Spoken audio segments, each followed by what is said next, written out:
लक्ष द्या. आता बोलणं बंद करा. आपण स्कॉलरशिप मध्ये आपल्याला एक पार्ट पाहायचा आहे जॉमेट्रीचा. आणि जॉमेट्री मध्ये आपण सर्कल्सवर विशेष फोकस करू. सर्कलचे बरेचसे क्वेश्चन्स येतात. लक्ष द्या. मी तुम्हाला आता एवढ्या पिरियड मध्ये सर्कलच्या सगळ्या कॉन्सेप्ट सांगतो. क्वेश्चन बनणं काही अवघड नाही. 2-3 टाईपचे प्रश्न येतात. चला, आपल्याला माहिती आहे, समजा हा एक सर्कल आहे. या सर्कल मध्ये आपल्याला माहिती आहे हा कोण आहे? सेंटर. इकडे तिकडे पाहू नका. आधी याचे पार्ट सगळे शिकून घ्या. ही रेडियस आहे, ही डायमीटर आहे. आता याच्यात आपण हा एक पोर्शन घेऊया. दिस पोर्शन आर्क. ठीक आहे. This portion is arc. आता याच्यामधून जर आपण हा पोर्शन घेतला, दिस पोर्शन, हा जो पूर्ण या आर्क आणि या पार्ट मध्ये जो आहे, this portion, this is known as sector. जा पाणी पिऊ, जा खाली जाऊ. हा, पाणी पी किंवा साखर खाऊन ये. हा, थोडी साखर खायची आणि पाणी प्यायचं, कमी होती उचकी. बेटा तुम्ही इकडे लक्ष द्या. This part is known as arc. Arc आणि सेक्टर. आता पहा, हे तुम्हाला माहित पाहिजे. This line is radius, this is diameter.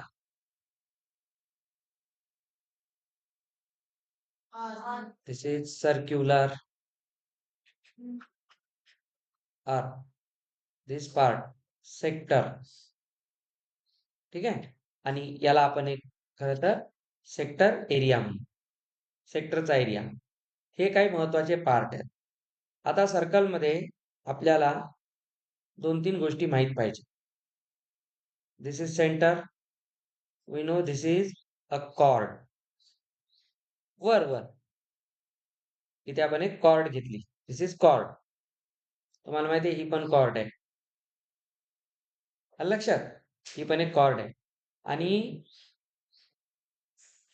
आता इथे जी कॉर्ड आहे, या कॉर्ड मध्ये तुम्ही हा हा जो पोर्शन आहे बघा, ही आर्क आणि ही कॉर्ड यांच्यामध्ये हा जो पोर्शन दिसतो, पूर्ण लक्ष पाहिजे. इकडे तिकडे टाइमपास करू नका. हा जो एवढा पोर्शन दिसतो, हा बघा, याला आपण सेक्टर म्हणू शकतो का? नाही. सेक्टर काय असतो? Area connected with centre of the circle. ठीक आहे. तर जसं आपण एकदम मधोमध इथं आपण एक कॅन्डल लावली. ठीक आहे. आता बघा, हा सेंटर आहे. दिस इज सेंटर. तर सेंटर आणि ही रेडियस आणि बघा ही कॉर्ड आहे. तर हा जो तुम्हाला मी पोर्शन दाखवलाय थोडासा ग्रीन कलरचा, दिस पोर्शन, याला म्हणतात सर्क्युलर सेगमेंट. काय म्हणायचं याला? सेगमेंट. सर्क्युलर सेगमेंटचा जो एक एरिया असतो, you will be learning about that area in your 10th standard. 10th standard मध्ये याचा एक फॉर्म्युला आहे आपल्याला, आर स्क्वेअर इन ब्रॅकेट पाय theta by 360 minus sine theta by 2. त्याचा एक फॉर्म्युला असतो. तर तो एरिया वगैरे कॅल्क्युलेट करणं, सेक्टरचा एरिया. आता तुम्हाला यावेळेस सेक्टर एरिया वगैरे माहित पाहिजे. काही प्रॉपर्टीज आहेत, आजच्या आज लक्षात घ्या. जसं this is chord, this is centre, and we will drop a perpendicular. This perpendicular. आता हा जो perpendicular आहे, let's say this is OP and AB is here chord. तर OP आहे perpendicular to AB, where AB is the chord. एक नियम लक्षात ठेवायचा. Perpendicular drawn on the chord of a circle through the center. Very important. कुठूनही perpendicular काढून नाही जमणार. कुठून काढणार? सेंटर मधून. Perpendicular drawn on the chord of a circle through the centre bisects the chord. तो याचे दोन इक्वल पार्ट करतो. ह्याच्यावर तुम्हाला हमखास एक क्वेश्चन स्कॉलरशिप मध्ये असतो, एक फिक्स असतो. तर काय रूल आहे? आपण जर सेंटर मधून कॉर्डवर परपेंडिक्युलर ड्रॉप केला तर तो त्या कॉर्डचे दोन इक्वल पार्ट्स करतो. दोन इक्वल पार्टला इंग्रजीत बायसेक्शन म्हणतात. ओके. 3 केले ट्रायसेक्शन, 4ला क्वाड्रा सेक्शन आणि हे असे मल्टिपल सेक्शन्स होतात. आणि मग तुम्ही 10th स्टँडर्डला गेलात की कोऑर्डिनेट जिओमेट्रीमध्ये सेक्शन फॉर्म्युला शिकतो आपण. ठीक. आता बघा, ही खूप महत्वाची गोष्ट आहे. त्याच्यानंतर बघा, ही रेडियस आहे. ही रेडियस आहे. आणि बघा, ही पण एक रेडियस आहे. तर काही गोष्टी तुम्हाला माहीत असल्या पाहिजे. जसं ती रेडियस आहे तशी बघा, ही पण एक रेडियस आहे. तर ही रेडियस सेम आहे. तर तुम्ही इथे पहा, हा जो OAB ट्रायंगल आहे अशा वेळेस बनलेला ट्रायंगल OAB हा कंपल्सरी काय असेल? आयसोसेलेस ट्रायंगल असेल की नाही? कारण बघा, या ट्रायंगलच्या दोन साइड सेम झाल्या. रेडियस सेम म्हणजे दोन साइड सेम. दोन साइड सेम म्हणजे कोणता ट्रायंगल झाला? आयसोसेलेस. आयसोसेलेस ट्रायंगलच्या काय काय प्रॉपर्टी असतात? ऑलरेडी तुम्ही शिकलात. ट्रायंगलचे टाइप सगळ्या शिकवल्या होत्या तुम्हाला. Equilateral, isosceles. आठवते? त्याचे बेस अँगल सेम असतात. आठवत जा, हे विसरायचं नाही. जॉमेट्रीमध्ये गोष्टी विसरलात की सगळं फसला कार्यक्रम. ठीक आहे. आता तुम्हाला पहिली प्रॉपर्टी तर काय लक्षात ठेवायची आहे? बघा, perpendicular drawn from the centre to its opposite chord bisects it. ही सगळ्यात महत्वाची प्रॉपर्टी आहे.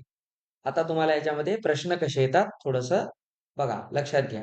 काही नाही, 2-4च गोष्टी माहित पाहिजे. मी जास्त वेळ ह्याच्यात नाही तुमचा खराब करणार, पण सर्कल तुमचा परफेक्ट होईल.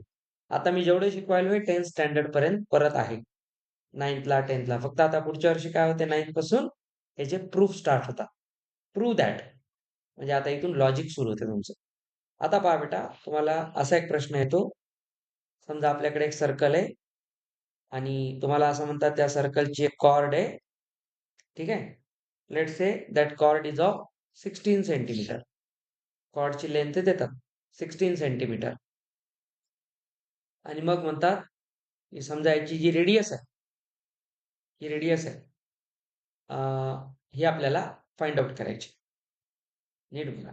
ठीक आहे. किंवा ही जी रेडियस आहे ही लेट्स से 10 सेंटीमीटर आहे. तर तुम्हाला म्हणतात हा जो परपेंडिक्युलर काढलेला आहे, this perpendicular,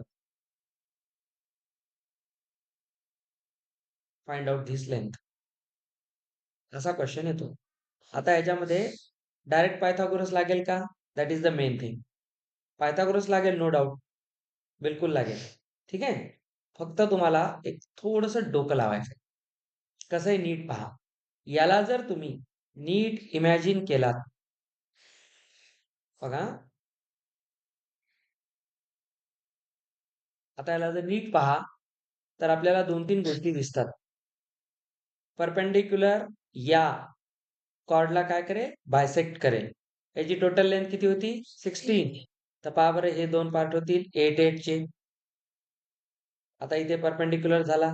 now we have a right angle triangle. तर तुम्हाला बेसिक काय लक्षात ठेवायचे? 16 च्या आधी दोन पार्ट करा. 8 झाला, 10 झाला.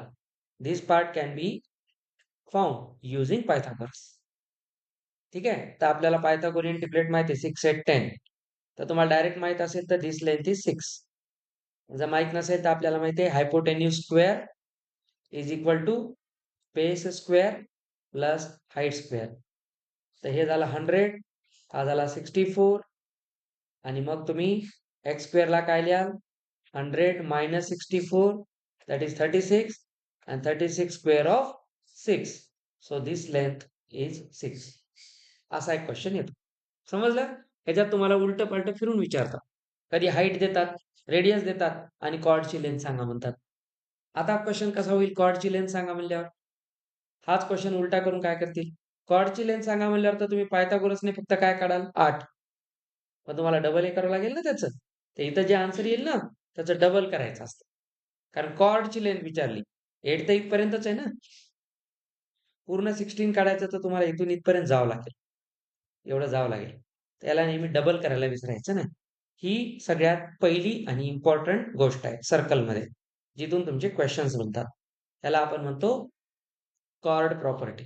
अजून कॉर्डच्या 2-3 प्रॉपर्टीज आहेत. मी आता इथे तुम्हाला कॉर्डच्या प्रॉपर्टी सांगतो.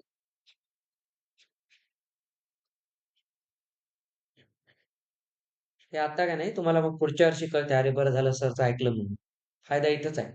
आता कॉर्डच्या प्रॉपर्टी काय काय असतात? चला आपण एक कोणताही सर्कल घेऊ. सर्कलमध्ये हा सेंटर. आता एक पहिली गोष्ट, मी इथे एक कॉर्ड काढतो. जवळपास त्याच लेंथची ही दुसरी कॉर्ड काढतो. तर तुम्ही एक गोष्ट इथं लक्षात घ्या. यू कॅन सी हिअर, या दोघांनी कॉर्डची लेंथ जर सेम असेल तर काय होते, याचं इथून जेवढं डिस्टन्स आहे तेवढंच त्याचं डिस्टन्स इथं राहील की नाही बघा. हे सगळे प्रूफ आहेत तुम्हाला नंतर 9th स्टँडर्डला. Prove that. तर एक गोष्ट लक्षात ठेवायची बघा, म्हणा इक्वल कॉर्ड्स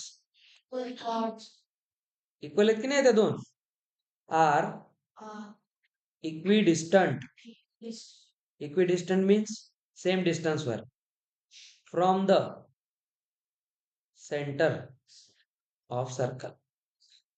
काय महत्वाचे स्टेटमेंट, हा तुम्हाला परीक्षेत येणारा प्रश्न असतो. जर सर्कलच्या दोन्ही कॉर्ड कॉन्ग्रंट असतील तर त्या सेंटर पासून इक्विडिस्टंट असतात. म्हणजे हे डिस्टन्स एक्स असेल तर हे पण डिस्टन्स एक्स असेल. ही फर्स्ट एक प्रॉपर्टी. आता दोन झाल्या. परपेंडिक्युलर काय करतो, कॉर्डला बायसेक्ट करतो. Most important property. Second, if two chords are equal in length then these must be equidistant from the center. ह्याच्यानंतर याचाच एक भाऊ आहे, प्रॉपर्टी नंबर 2. चला आपण एक सर्कल घेऊ. सर्कलमध्ये आता एक काम करायचंय. परत पहा, ही एक कॉर्ड घ्या, तशीच समजा एक दुसरी कॉर्ड घ्या. Again we have equal chords. But now या कॉर्डच्या हे हे हे दोन तुम्हाला एंड पॉइंट दिसले, हे दोन एंड पॉइंट्स, त्याला एंड पॉइंट म्हणतात. या एंड पॉइंटने समजा इथे सेंटर जवळ एक अँगल केला, दिस अँगल थीटा, तर याला म्हणतात अँगल सबटेंडेड बाय कॉर्ड्स. शब्द येणार आहे. थीटा काय आहे म्हणा, angle subtended by the chords. आणि अँगल कुठं सबटेंड केला त्यांनी, सेंटर ऑफ द सर्कल. हा जर थीटा आहे, आता बघा हा पण एक करेल की नाही असा सबटेंड, तर याने केलेला हा theta, both must be same. पण कंडिशन काय, chord should be same. Chord equal असतील तरच पॉसिबल आहे. त्या दोन्हीसाठी आपण कॉर्ड मध्ये लिहितो if if both the chords are equal, तर या दोन प्रॉपर्टी लागतात. तर काय काय कळलं तुम्हाला, equal chords are equidistant from the centre and equal chords subtend congruent or equal angles at the centre. हे सगळे परीक्षेत प्रश्न येणार तुम्हाला. आता हे झालं. आता याच्यामध्ये एक सगळ्यात नवीन गोष्ट असते सर्कलमध्ये, and that is known as inscribed angle. ठीक आहे, inscribed angle. Inscribed angle is very very interesting. Now let us study inscribed angle and intercepted arc. हे सगळे 10th स्टँडर्ड पर्यंत गेलेले कॉन्सेप्ट आहेत. पण आता स्कॉलरशिप विचारते 8 मध्ये, म्हणून मी तुम्हाला घ्यायलो.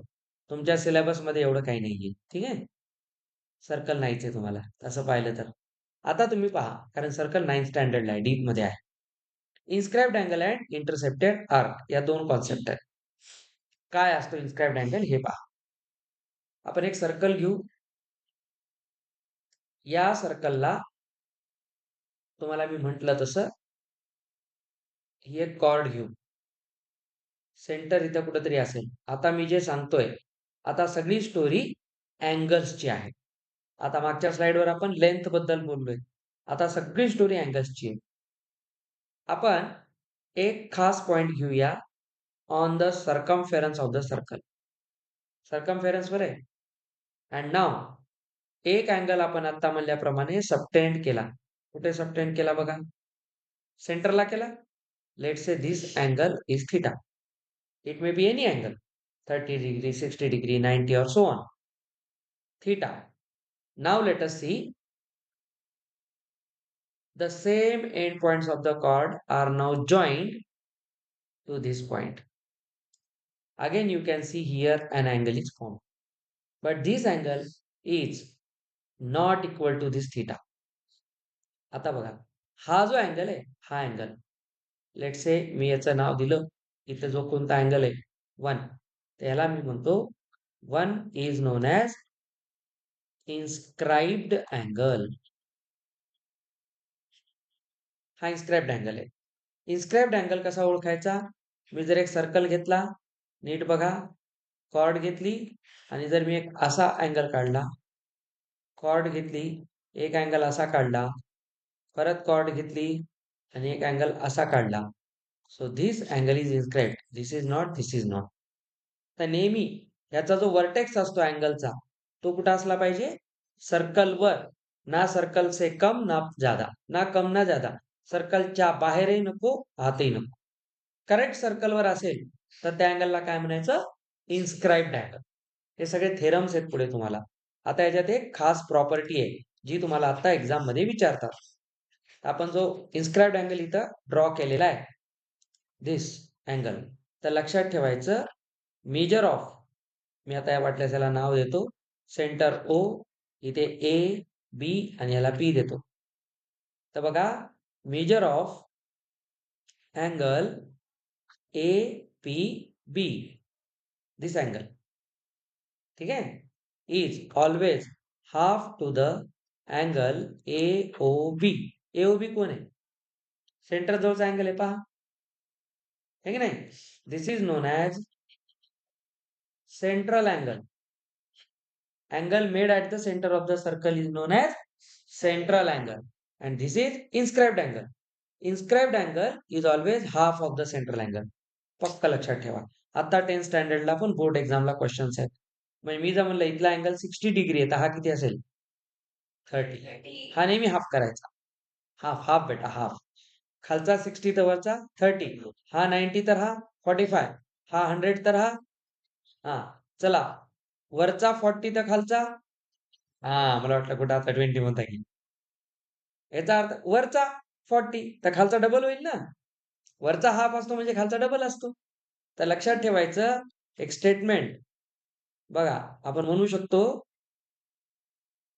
इन्स्क्राइब angle is always has half of the measure of central angle. तर नेहमी सेंट्रल अँगलच्या हाफ असतो. आता याच्यामध्ये हा जो पोर्शन आहे ए आणि बी ला घेऊन, हा जो पोर्शन आहे, this portion, this is R, मी जर ए बी ने सबटेंड केलेला अँगल म्हणत असेल तर तोच अँगल ए बी आर्कने पण केलेला असतो. तर लक्षात ठेवायचं. आता आपण पुढची स्टोरी, हे कळलं तुम्हाला? इन्स्क्राइब्ड अँगलची स्टोरी आहे. Now let us move to the circular arc. आता आर्कची स्टोरी पहा. चला, आता दोन टॉपिक आहे. आर्क एक आहे आणि एक आहे सायक्लिक क्वाड्रिलॅटरल. ते आता तुम्हाला एक्झामला विचारतात. ते झालं की मग आपलं सर्कलचा पार्ट संपतो. हे सगळं तुम्ही 10th पर्यंत डीप मध्ये शिकणार आहात.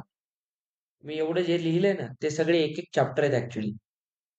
मी तुम्हाला एकदम फास्ट मध्ये कामापुरतं सांगत आहे. आता सर्क्युलर आर्क,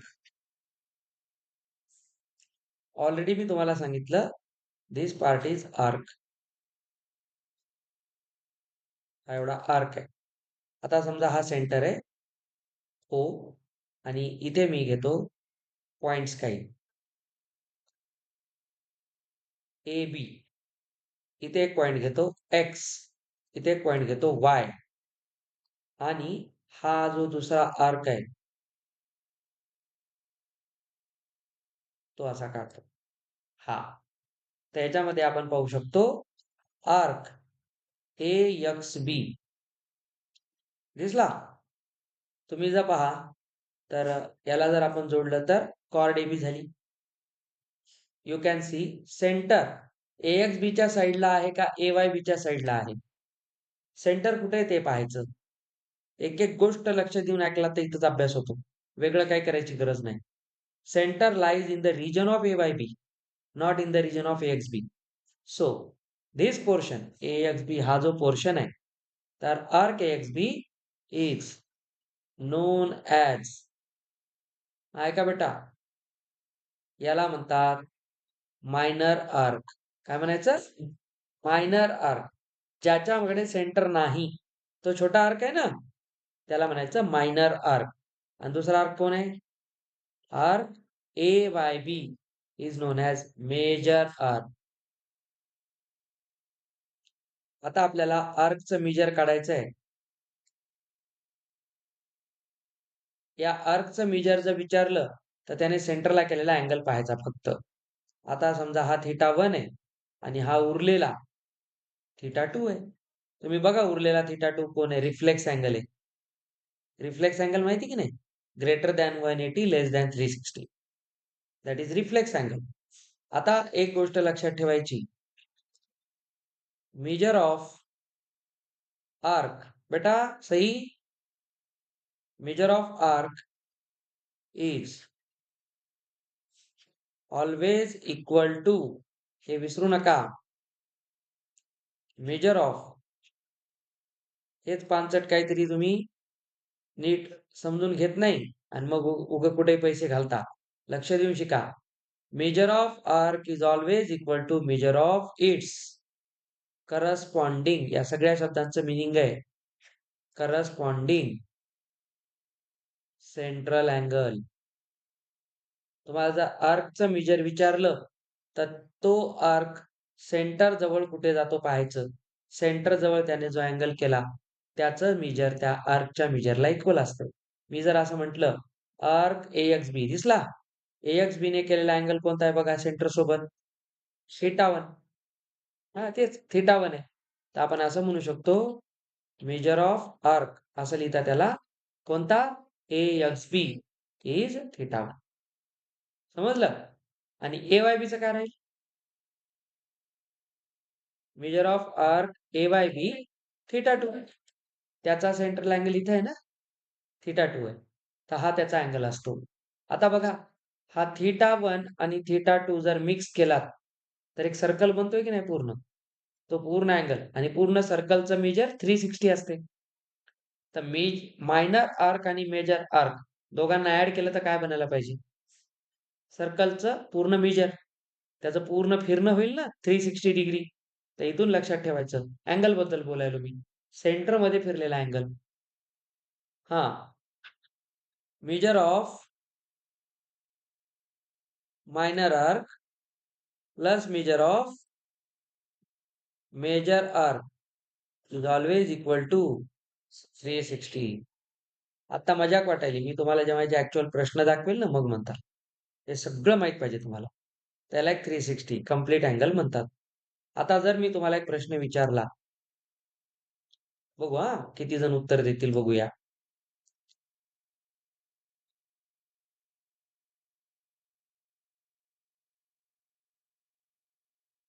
पहा लक्ष द्या.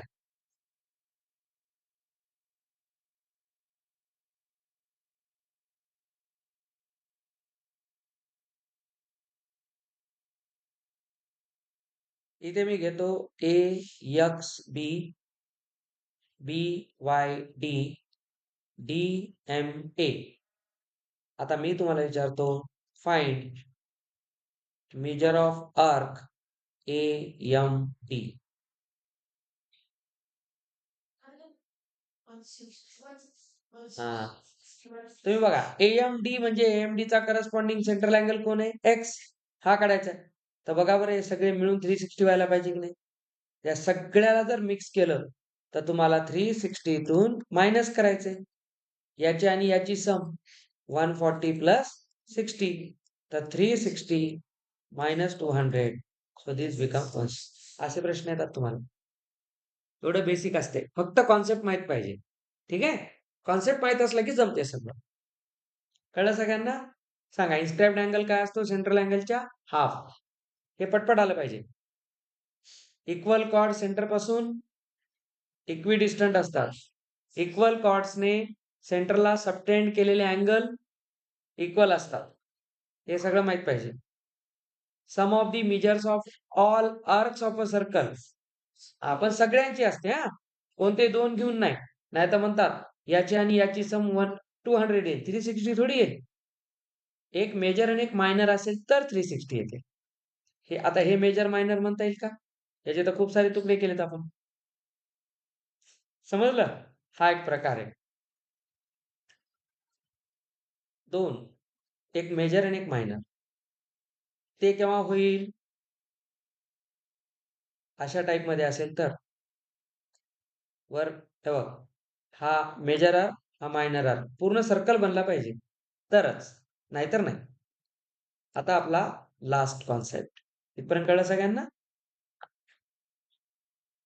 नाव सायक्लिक क्वाड्रिलॅटरल.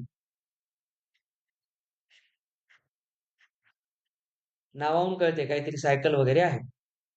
ठीक आहे. Let us take a circle. या सर्कलच्या वर मी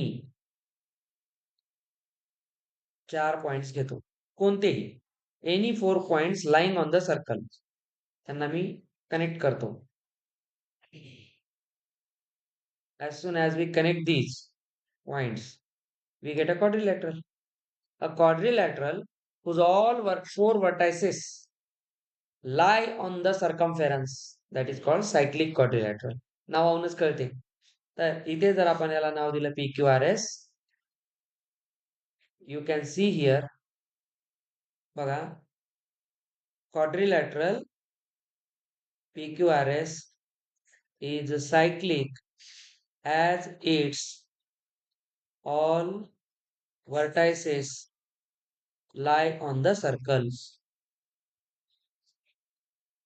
समजलं? सर्कलवर ते येतात म्हणून त्यांचं नाव सायक्लिक क्वाड्रिलॅटरल. पण याच्यासाठी तर तुम्हाला सायक्लिक क्वाड्रिलॅटरल काय असतो हे कळलं. But this is actually not the definition. Cyclic क्वाड्रिलॅटरलची एक खास प्रॉपर्टी असते. म्हणजे तुम्ही जर सर्कलवर 4 पॉइंट असतील तरच त्याला सायक्लिक म्हणणार. म्हणजे तुम्हाला सायक्लिक क्वाड्रिलॅटरल सर्कल काढल्याशिवाय लक्षात येईल का? नाही. What if we do not draw any circle and still we want to know whether it is cyclic or not? Then it becomes hard. त्याच्यासाठी एक खास प्रॉपर्टी असते and that property is very important. ठीक आहे? तर एक गोष्ट लक्षात ठेवायची, प्रॉपर्टी ऑफ सायक्लिक क्वाड्रिलॅटरल काय असते? म्हणा, the sum of opposite angles in cyclic quadrilateral is always 180 degree. म्हणजे हे दोन अँगल असतात सप्लिमेंटरी. सायक्लिक क्वाड्रिलॅटरल मध्ये ऑपोजिट अँगलची सम नेहमी 180 असते. म्हणजे बघा, मी जर अँगल पी आणि अँगल आर ला जर ऍड केलं, अँगल पी आणि अँगल आर, ते कंपल्सरी 180 येणार. ठीक आहे. Similarly angle S plus angle Q is also 180. Only then it is cyclic quadrilateral. आता ट्रू ऑर फॉल्स सांगा. ट्रू ऑर फॉल्स सांगा. Every rectangle is a cyclic quadrilateral. No कशावरून? True कशावरून? 90-90 असत. कळलं की नाही? Every square is quadrilateral. Every square is a cyclic quadrilateral. स्क्वेअरचे पण 90s असतात. कानाखाली देईल. आता सांगा. Every parallelogram is a cyclic quadrilateral. त्याच्यात गॅरंटी नाहीये. हा 130 फक्त आपल्याला माहिती आहे की ऑपोजिट सेम असतात. तर ऑपोजिट 180 थोडी होतील. आणि ऑपोजिट सेम व्हायचे असतील तर 99 व्हावं लागेल. तर ते रेक्टँगल होऊन जाईल. मग ते रेक्टँगल होऊन जाईल. म्हणून तर सायक्लिक क्वाड्रिलॅटरल कसा ओळखणार? ऑपोजिट ऑपोजिट अँगल सप्लिमेंटरी असले पाहिजे. Okay. Here is the end of your theory. सर्कलची पूर्ण थेरी समजली? इझीच असते. मी तुम्हाला ते थोडंसं सोपं करून सांगितलं. ठीक आहे? सोपं करून सांगितलं. आता तुम्ही हे सगळं शिकता. फक्त काय होते माहिती आहे आता ह्याचं ना ऍप्लिकेशन क्वेश्चनमध्ये करता येणं.